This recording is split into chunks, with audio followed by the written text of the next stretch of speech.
Kimi sort de la boîte. Kimi rentre dans la boîte. Kimi me regarde et Kimi se réinstalle. Là, je viens juste de changer ma diète. Salut mon pote, j'espère que tu vas bien. Aujourd'hui, on va parler des échauffements. Je vais t'expliquer pourquoi il faut absolument que tu t'échauffes et en quoi les échauffements vont augmenter ta performance et diminuer tes blessures. N'oublie pas de t'abonner à la chaîne, il y a très bientôt des tutos qui arrivent, des tutos de street workout et des tutos de freerun. Ton échauffement va te permettre de préparer ton corps à un entraînement un peu plus intense. Comment ça va se passer?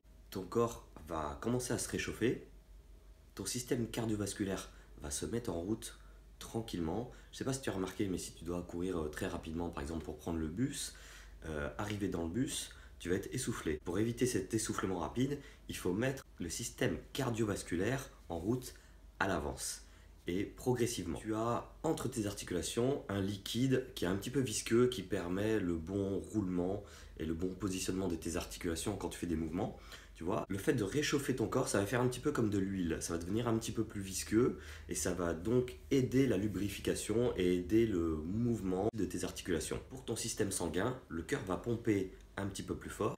Le flux va être un peu plus important à l'endroit où tu as besoin de solliciter des muscles et ça va être forcément plus efficace. Le fait que ta température augmente, tes fibres musculaires vont se contracter et vont s'étirer plus efficacement. Ton cerveau va sécréter de l'adrénaline, ce qui va augmenter ta concentration et ton attention. Ton cerveau va envoyer des messages afin que ta vision s'agrandisse. Ton audition va aussi être affinée et tu auras une meilleure perception de ton entourage, meilleure perception de tes mouvements, de ta position dans l'espace.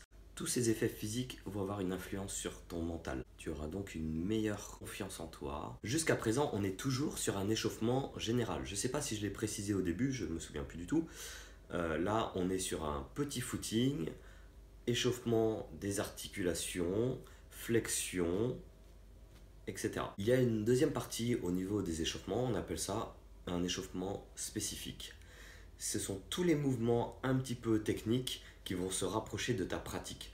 Si tu fais de la musculation, tu vas pouvoir commencer par exemple par faire des pompes. Freerun, tu vas commencer à faire des sauts de précision. Et cette deuxième phase fait toujours partie des échauffements. Il y a ici une dernière partie que tu peux intégrer dans ton échauffement spécifique. Ce sont les étirements dynamiques.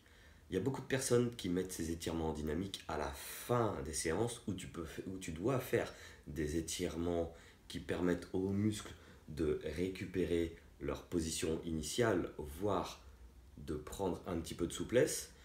Mais c'est pas du tout à ce moment-là. C'est au niveau de l'échauffement. À la fin de ton échauffement général, à la fin de ton échauffement spécifique, tu peux faire des mouvements. Qu'est-ce que je pourrais te prendre comme exemple? Tu vois le papillon ou le lotus quand tu as les jambes rapprochées vers toi, il y a beaucoup de gens qui bougent les jambes comme ceci.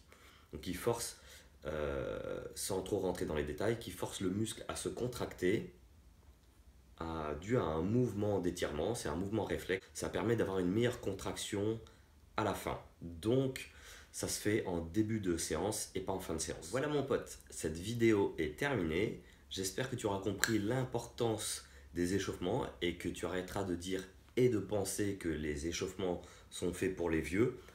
Pas du tout, c'est fait pour tout le monde, c'est très important. Pense à mettre le petit pouce bleu et le commentaire qui font toujours plaisir. Abonne-toi si ce n'est pas déjà fait et n'oublie jamais, on peut toujours faire du sport.